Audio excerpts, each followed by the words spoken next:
Euzubillahimineşşeytanirracim. Bismillahirrahmanirrahim.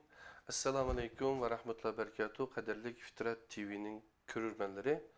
Biz bugünkü Kur'an Nuri astıda Erkin Sohbetler namlı programımızda yine Ustaz Abdülkerim Zahir Efendi ile birlikte stüdyomuzda. Hoş geldiniz programımıza. Hoş bulduk. Ustaz Abdülkerim arada biz bazı sohbetlerde boldak. Şu 34 yıldan biri sizin kanalınızda kaza ve kader doğrusu da izlenip sizden de sizin kanalınızda hal olmayan bir mesele var ki siz bunca yıl serip kudek hal kılanmayan mesele zaten ne miydi?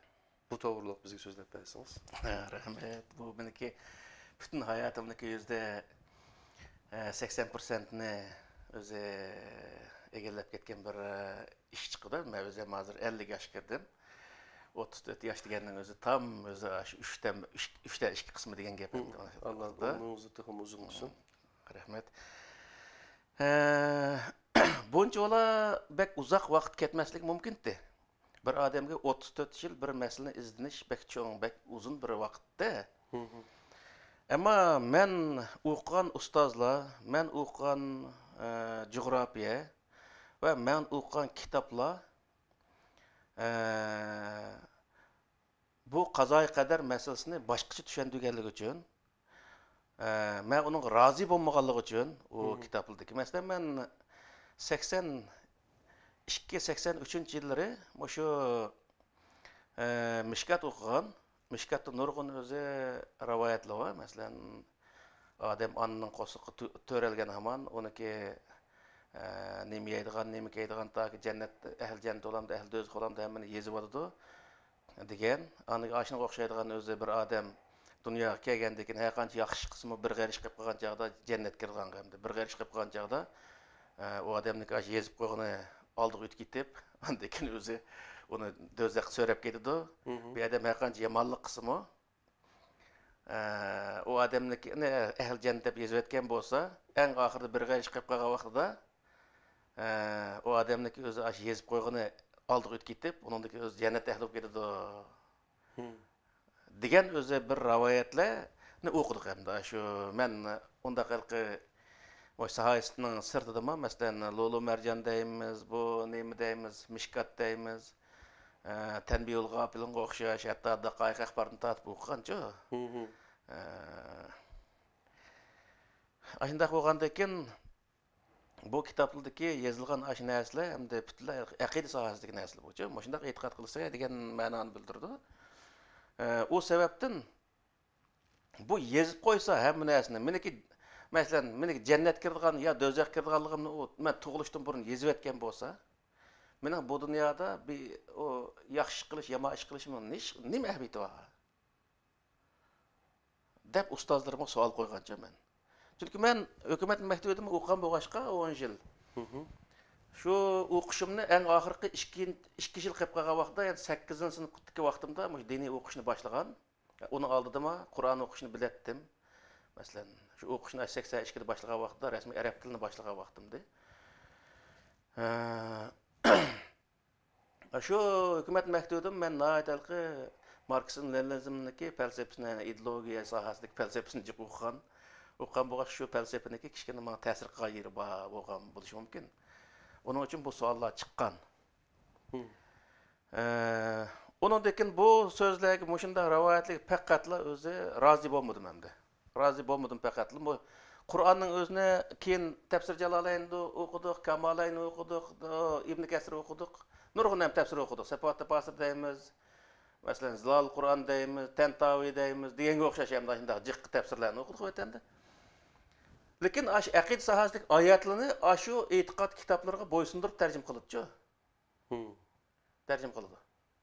Ham ishni Alloh qilib beradigan qilib tarjim qildi. Masalan, yuzillu bihi man yasha va yahdi bihi man yasha degan oyatlarni Alloh xohlaganni ozdirdi, xohlaganni hidoyat qildi. Demak, u bizda hech qanday ixtiyorlik yo'q. Alloh xolis bizni bekonsiz hidoyat qildi, xolis bizni ozdirdi degan ma'noda o'qimdi, tushunadi endi. Ayndaq tushundirdi odatda. O xalis anda, xalis manda qildigan Allah bo'lgandan keyin bu kitobni o'qishniki, kitobni tushirishnniki, payg'ambarniki nima ahamiyati? Masalan, meniki Allohga kirgan narsada. Ahmet kalmaydı zaten. O töbeden Allah bizni kallımızı kontrol qilib turgan tursa, bu kitap qarasaqmı şu kontrolluk birinci o'rin turdi degan gap. Qarasaqmı şu? Peygamberni bizga kesh payg'ambar uni so'zlagani nima keragi bor? Uning hech qanday ahamiyati yo'q.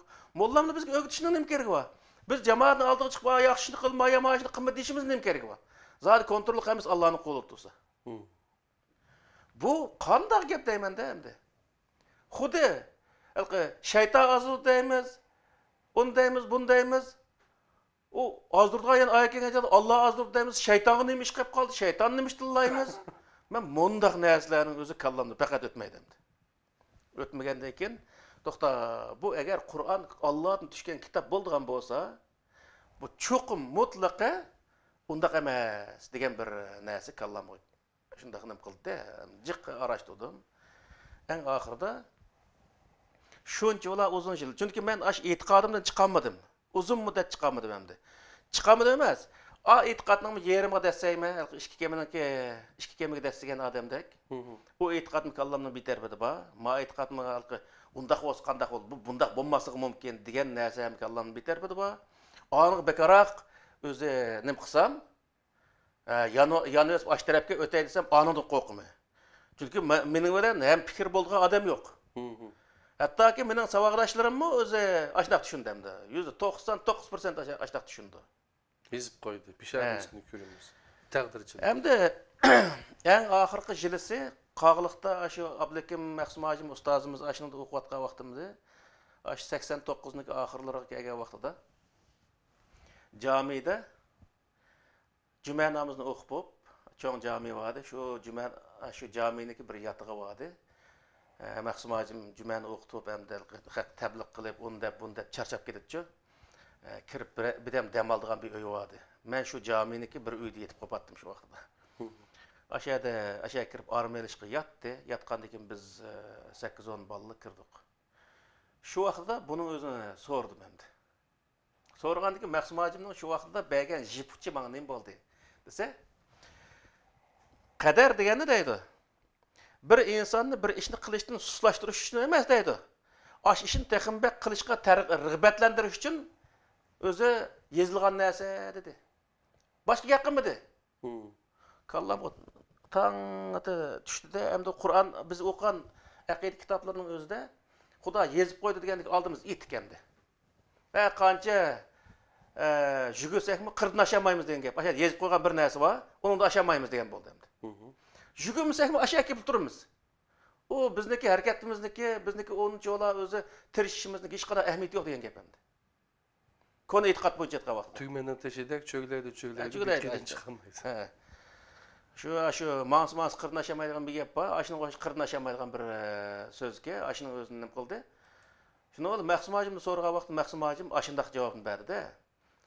Qadar qandaqdir insonni bir ishni qilishdan o'zi suslashtirish uchun emas, ash ishni qilishga texmbek rag'batlantirish uchun yezilgan narsa degandan keyin bu narsaniki kallam tutib, unidan o'zi texmbek izlanishim yaxshi bo'ldi. Ash so'z menga bir kichkina bir yo'riqlik paydo qildi-ku. Keyin bu qadar, qazo va qadar sohasidagi, masalan, oyatlarning hammasini masalan qazo to'g'riliq Qur'oni Karimda maxsus 14 yerda ashunda qazo to'g'riliq oyat bor. Uniki 8imiki shu koinotni yaratish to'g'riliq qazo, 4i koinotning harakati to'g'riliq. Qadarniki 24 tal qadar to'g'riliq oyat bor Qur'oni Karimda.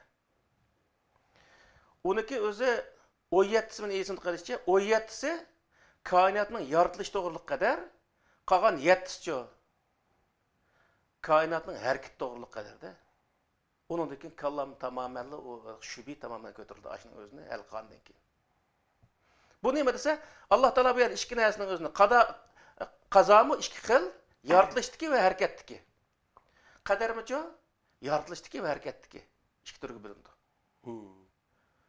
U har ikkisi ash qadarniki qazoningmi yaratilishdiki qadar bilan nima qazo bilan yaratilishdiki qadar ikkisi bir-birisidan bir keladi-da.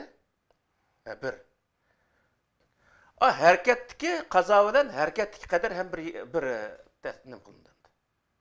Şunu ikkisini birlashtirib tushuntirgan vaqtida bu tamoman orliqdagi qora bulutlar yo'qolib ketdi. Bu nima desa masalan men qisqa bu nimada jiq tushuntirib olmayman, chunki meni kitobim hozir chiqyapti. O'sha 1-2 oy atrofida chiqadi deb o'ylayman. Chiqsa ammo shundaq sohaga qiziqqan qarindoshlarimizga biroz yordam bo'lib qoladi degan umidda. İnşallah yardım bo'ladi deb qarayman. Chunki men maxsus mush sohada izlanganligim uchun e'tiqodniki mush sohasi echilmagan vaqtning o'zida, echilmagan muddat ichida e'tiqoddagi boshqa masalalarni hal qila olmaydi, nurg'un sohada masalani hal qila olmaydi. Uning uchun bu qazo qadar masalasi, masalan, qadar qazo degan hukm, ya'ni lug'at ma'nosiga o'tgan vaqtida qadar degan o'lcham. Bunun degan bo'ldi desa, shu bir nimada aqida kitoblardan bor va bil qadari xayrihi va sharrihi minallohi taala degan bir kelima bor-ku, bir jumla so'z. Va bil qadri xayrihi va sharrihi deganimiz Alloh taolaning yaxshiligi va yomonligi qadar bilandir degan ma'noni bildirdi. Bu nima degan bo'ldi desa, Alloh taolo belgilgan hukm, yaxshi, yomon deb belgilgan hukm Alloh taolo belgilgan o'lcham bel bo'lgan vaqtda u nima bo'ldi? Yaxshi. U ishning o'zi o'lchamlik bir hukm ijro qilingan bo'ldi. Tushunish bo'ldimi? Tushunish bo'ldi. Misol endi bir atal misol qo'yib qo'yadi bu yerda. Alloh taolo masalan nafq qilish uchun musulmonlar nafq qilish uchun Alloh taolo o'zi buyurdi. Shu bir yerda bor deb uni o'zini topim bilmayman. Oyatning mazmunida endi sizlar nafqat qilinglar deydi. Bu buyruq. Bu buyruq deganning o'zi hukmdan chiqarilgan buyruq bo'ldi bu. Qur'ondagi hukm buyruqlarimiz shu. Alloh taolo bir insonniki yeydigan, ichdigan, mangdigan, qildigan ish harakatlarning hammasini ishkiga olib, yaxshi ish, yomon ish deb ishkiga olib, masalan, hukmni chiqarib, u yaxshi ish, yomon ish deb hukmni chiqarib bo'lgandan keyin, u hukmniki yaxshi ish chiqarilgan hukmning o'zi xos o'lchamlarni to'shqazgan vaqtida nima bo'ladi? Yaxshi ish qatoriga kirdi, o'lchamiga yetadi. Tushunishmi? Yomon ish desa, yomon ish qaysi o'lchamlarni to'shqazgan vaqtida yomon ish o'lchamiga yetadi. Rivoyatda bu to'g'riliq, masalan, payg'ambar alayhisolamning shunday qilganlik to'g'riliq bir rivoyatlar, masalan, bir zina qilgan bir odam kelgan vaqtida u odamga shu rasmiy zina qildingmi degan vaqt qildim. Shu chiroqning piliga, chiroqning ichiga tushgandek yoki og'amcha quduqning ichiga tushgandek ashtaq tushdimi degan sohada ashunday so'rgan degan anda rivoyatlar-ku. Bu nima desa, shunday qilgan vaqtda to'liq zina qilish o'lchamiga yetkazdi degan gap bo'ldi. O birisini qo'lini tutib qo'yib yo suyib qo'yib qilishning o'zi u rasmiy rajm qildigan darajadagi zinoga nima rajm qilgan deymi? 100 qamchi urdigan biz ko'ni e'tiqodlarda kalimamizdan nima kelmi? Shu nimaning o'zi 100 qamchi urush degan bu jazoga to'g'ri kelmaydi-ku. Shundaq o'zi bizni qo'lni tutib qo'ygan bo'lsa, yo qarab qo'ygan bo'lsa, yo gap qilgan bo'lsa deydi. Bu hammasi zinoga yaqinlashganlik bo'ldi-ku. Lekin yaqinlashganlik bo'ldi, qilganlik bo'lmaydi u. Rasmiy zinoni qilgan bo'lsa, shundaq shu og'amcha quduqqa tushgandek, shundaq tushgan bo'lsa, zino qilganning o'zi, u vaqt nima bo'ldi unga? 100 qamchi urush agar normal qul bo'lmagan bundaq odam bo'lsa, normal odam bo'lsa 100 qamchi urildi endi. Payg'ambarlarniki baljaqlar bo'lsa, shuning ikkisi Qur'onda bor bu. 200 qamchi urildi. Qul bo'lsa, yerimi, ya'ni 50 qamchi urildi degan gap. Hozirgi zamonda bo'lsa, bu diniy olimlar va diniy olimlarniki baljaqisi shunday zina qilgan taqdirda 200 ni urildi degan gap bo'ldi.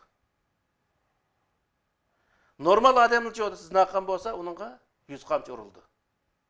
Qul zina qilgan bo'lsa, 50 qamchi urildi degan gap. Qur'ondagi hukm bu. Shu hukmni ijro qilish uchun, zina qilgan shu hukmni ijro qilish uchun uniki mutlaq shunday qilgan bo'lish lozim. U qilgan ishi shu o'lchamga yetgan vaqtda shunday tushirib o'lchamga yetgan vaqtida nima qilamiz uni? 100 qamchi shu o'ziniki salohiyati qarta shu jazoli berildi degan gap bo'ldi. Misol. Nafqatdimi o'zi nafqat qilinglar degan Alloh taolo. Lekin la tubtilu bil manni vel aza degan. O nafqatning o'zini minnat va azar qilish bilancho bekor qilmanglar degan. Bir odam bir narsani birisiga nafqat qilgan bo'lsa, uni shu nafqatni masalan Alloh qabul qilgan o'lchamga yetkazish uchun qas shartlarni ado qilish lozim. Minnat qilmaslik lozim. Belki adam öyle sana mandak ne söyledim, mandak ne söyledim, o qilmaslik lozim. Yani onun alamanın özüne. Degende ya sen degen var o, meniki pulumniki ya neme kirniyediği adam sen dep onun özü anda azak qilmaslik lozim. Yani qanday azak bo'lishini qat'iy nazar azak qilmaslik lozim. Mushundaq shartlarni to'liq ado qilgan vaqtda u nafqat qabul bo'lish, ya'ni rasmiy Alloh rizoligi uchun qilgan nafqat o'lchimiga yetadi degan gap. Qanday qildi vaqtida? Allah aşındaq nafqatni qabul qildi. Qur'oni Karim deyil ki onun özüne. Biz her bir ibadetni, şu ibadetniki bütün şartları, oniki aşı ölçem yetkizish nimeler degan gap. Mesela namazı o'qisak, namazın aqimus salat deydi Allah Taala. Sallu demaydi de, demaganda Qur'oni Karimda aqimu deganda namoz o'qing demaydi, namozni barpo qiling deydi bu yerda.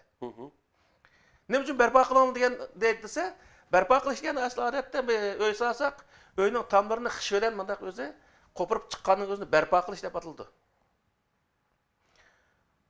Buni o'zini barpo qiling deyishni nima desa, barpo qilish namoz nurg'un pochi narsalarni tarkib topgan bir ibodat degan gap bo'ldi. Bir namoz endi u. U namozning o'zida Alloh hamd sano va tasbih va masalan shunaqmi yoki Qur'onni tilovat qilish va masalan aslida hammasi farz deyishimning sababi nima desa, Qur'oni Karimda faqra'u ma tayassar minal Qur'on degan oyat va shuni amalga oshiradigan gap ber. Ikkinchisi desa va qumu lillahi qanitin degan so'z va u vaqtda o'zimiz qiyam turimiz masalan varka'u vasjudu degan oyatlar va to'g'rimi yoki va ruku qilamiz, sajda qilamiz. Bu hammasi Qur'ondagi buyruqning sababidan shuni farz deydi masalanchi. Bu har bir farz nima? Qur'onning bir sharti degan. Shunday qilaymi? Shunday. Bir odam namoz o'qigan bo'lsa, shu shartlardan birisini ado qilmaydi degan gapning o'zi nima desa, Qur'on, ya'ni namozning ichidagi farz bo'lgan bir parchasining o'zini qilmaydi degan gap bo'ldi. Tamsasim o'ysas tuyushga o'ynab qo'ydi degan gap, haq kirgadigan. Uning uchun u qabul bo'lmaydi degan gap. Ya'ni namozni Alloh qabul qilgan o'lchamga yetkazish uchun qanday qilamiz? Aşağıdaki şart qilingan pokiz bo'lishimiz, tartibimiz bo'lish lozim, shundaqmi yoki kiyimlarimiz pokiz bo'lish lozim, badallarimiz pokiz bo'lish lozim. Chunki Qur'oni Karimda fattaharu degan maxsus buyruqlar bor bu yerda-chi. Shu buyruq hammasi namoz o'qiydigan yerimiz pokiz bo'lish lozim. Favallu wujuhakum shatral masjidil haram degan oyat va qibla taraf yuzimizni keltirishimiz lozim. Shundaqmi yoki? Mushuning hammasi Qur'oni Karimdan elingan farz bo'lg'ashqa aş farzlarniki umumiy o'zi birlashgan o'rin ne? Birlashgan ibodat nima? Namoz degan ibodat. Namoz ashundaq o'zi nurg'un Qur'oni Karimdagi ashundaq buyruqlarniki bir birikmasi. Uning uchun jiq farzlardan tarkib topgan bir ibodat bo'lg'ashqa, uni Alloh taolo aqimu deylik. Har birining o'zini sizlar ashundaq o'zi barpo qilib, shu ashundaq ko'tarib chiqing degan ma'noni bildirdi. Uning uchun ichida 6 farz, sirtida 6 farz deyishdiki, sababmi? Boshqa yerga kelib qolgan emas. Degan gap. Demak bu yerda bu qazoy qadar masalasi mana mushundaq inchki bir masala masalan. Bir odam ibodat qildim degan bo'lsa-mu, ibodatning ichidagi butun shartlarni to'liq ado qilish bilan ibodatni Alloh taolo qabul qilgan Qur'oni Karim degan bir shaklga, bir o'lchamga yetkazolmasa, bu ibodatchi nima bo'ladi? Ibodat bo'lmaydi degan gap. Bu odam o'z ibodat degan bo'lsa-mu, Alloh taolo uni ibodat hisoblamaydi. Uning uchun bir rivoyatlar bor-da. Mesela Peygamber Aleyhisselam meşrit kirip namaz okuyan bir adamın özüne meşrit kirip bir adam namaz okuydu da okuyandakin o adam nima deydi Peygamber Aleyhisselam? Kum peselli fe inneke lem tusalli deydi. 3 qatim deydi moşunun özüne. 3 qatim okuyan vaqtının özü. 3 qatim aşına deydi. Sen namaz okumudun sen. Namaz okuyan adam namaz okumudun deydi de. Nimişqa? Çünkü o namazın erkanları doğru ada kılınmaganlığı için namaz okusumu tuğ dayıgendek okuganlığı için mesela ayındaq o'zi, ashundaq o'qishlarning o'zi namozni o'qish bir shakli bo'lgan bo'lsa-mu, lekin to'liq ado qilish arkonlariga tushmaganligi uchun namozni o'lchamli bir namoz holatida o'qimaganligi uchun payg'ambar alayhisalom deydi, Qayta o'qi degan gap uning o'zi. Namozdek o'qi uni degan gap. Yana bir rivoyatlar var masalan. Qiyomat kunsi bir qism odamniki, yana bir qism ibodatlarning o'zini aşı qilgan odamlarga eski bir narsaniki shaklda qilib uni beshiga otadi degan rivoyatlar var. Anlaganmısınız bunu? Yo'q. Bu nimishqa ibodat qilsak, ibodatimizning o'zini Alloh taolo bizning beshimizga atadi. Chunki biz ibodatni ibodatda qilmaganligimiz uchun. Sizlar bir odamga bir mashinchining o'ziga "Menga bir chapan tikib bersizlar" deb o'zi nim qilib chapanni zakaz qilib qo'ysizlar.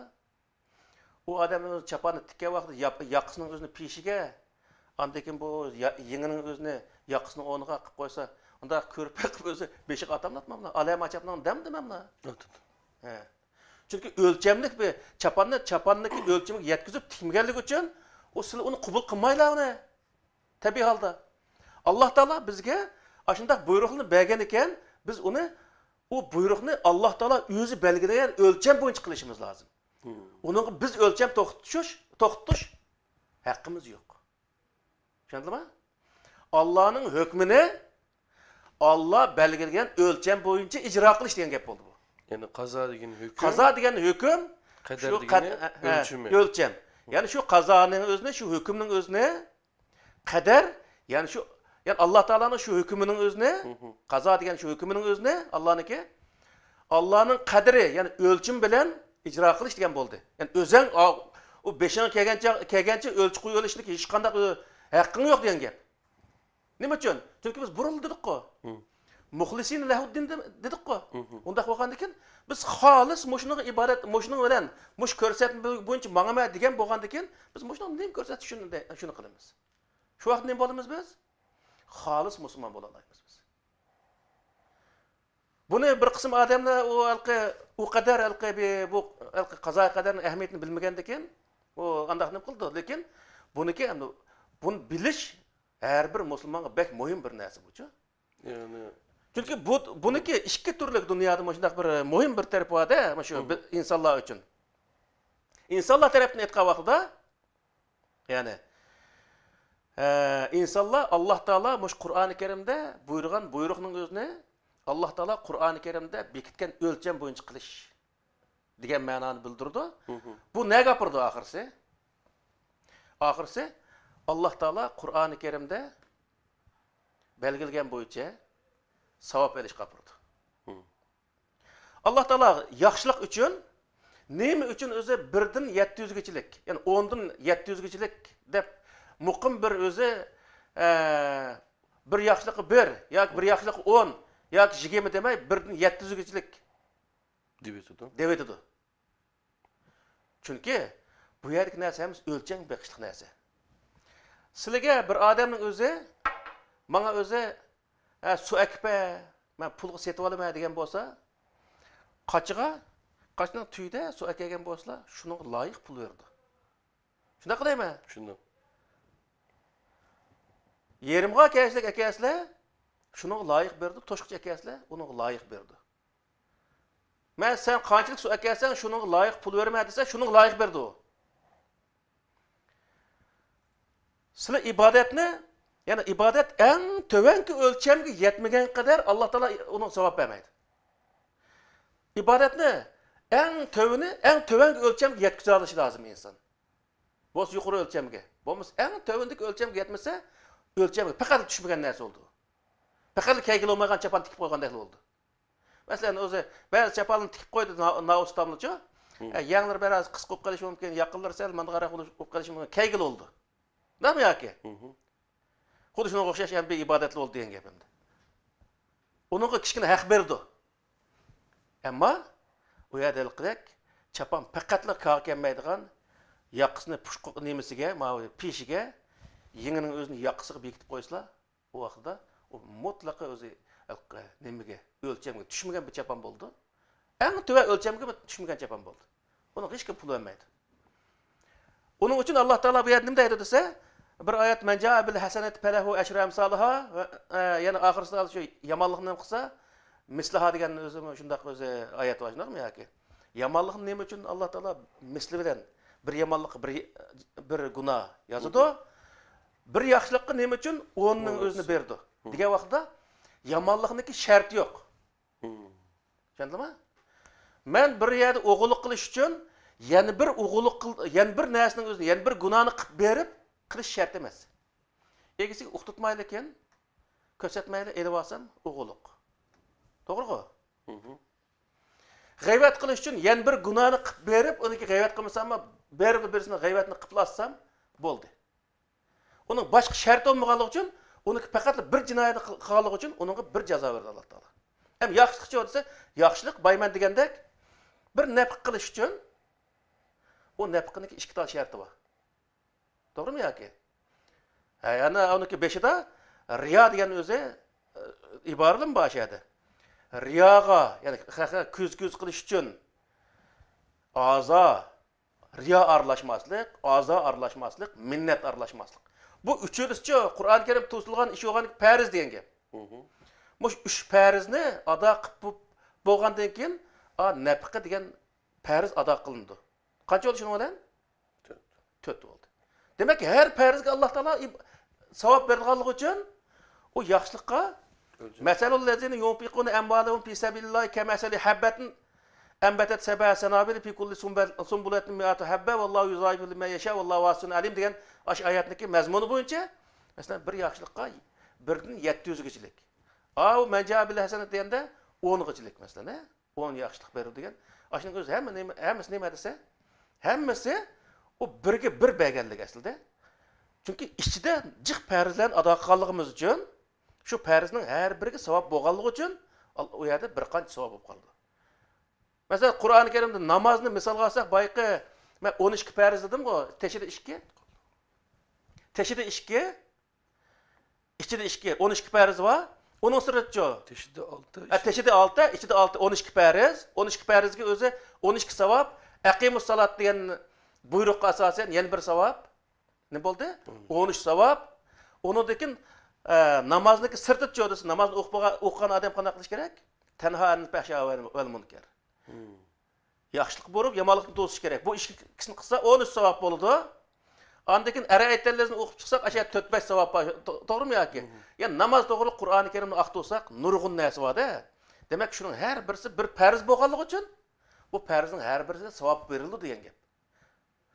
Alloh taolo Qur'ondagi hukm bo'yicha, masalan, yaxshilik, yomonlikni hukm bo'yicha nima deydi?